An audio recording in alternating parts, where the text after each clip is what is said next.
The smell of roasted herbs and fresh bread filled the dining room as everyone gathered for the annual spring reunion at my aunt's countryside estate,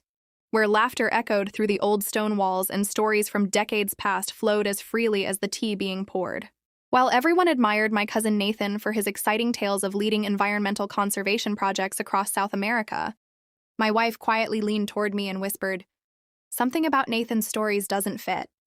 And although her voice remained calm, the certainty in her eyes immediately unsettled me because she never made accusations without carefully observing every detail first. During the drive home, I asked her what she had noticed,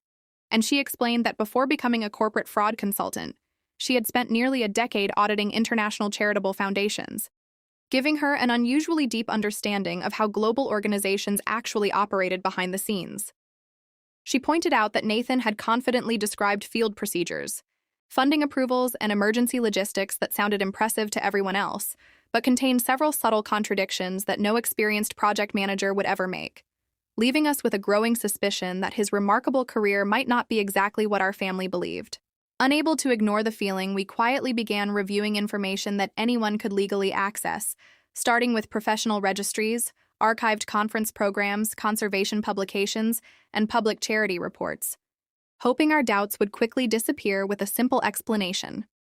Instead, every search raised more questions than answers, because Nathan's name appeared in a few old university announcements but disappeared completely from the international organizations he claimed had employed him for nearly 7 years, while his professional certifications had quietly expired years earlier without any record of renewal. Rather than jumping to conclusions, we searched for someone who had genuinely known Nathan during the years he supposedly launched his conservation career. And after several phone calls, we finally reached his former university mentor, Professor Harold Bennett, who remembered him immediately. After listening patiently to my careful questions, the professor sighed heavily before admitting that Nathan had withdrawn from his postgraduate program midway through his studies after struggling with severe stress. And although everyone respected him as a hardworking student, he had never completed the qualifications required for the prestigious international positions he later claimed to hold.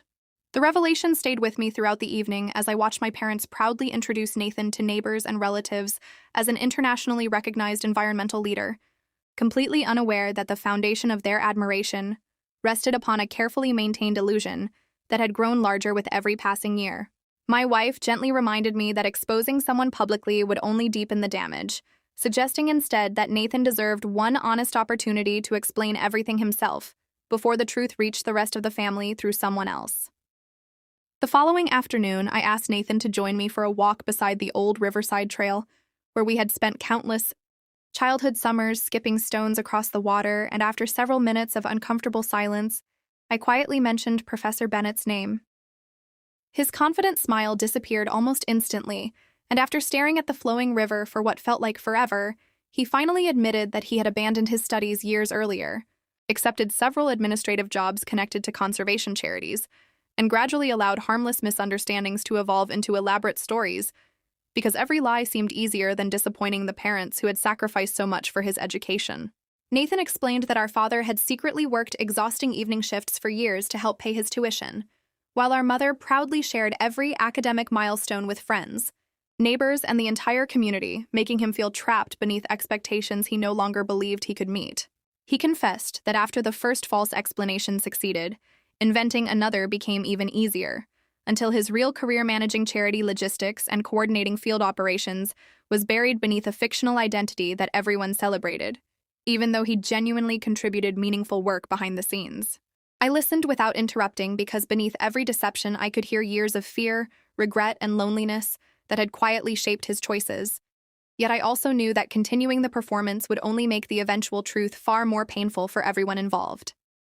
I told him that the only path forward was complete honesty, giving him until the next family breakfast to tell our parents everything himself, because if he chose silence again, I would no longer protect a story that was slowly destroying both him and the people who loved him.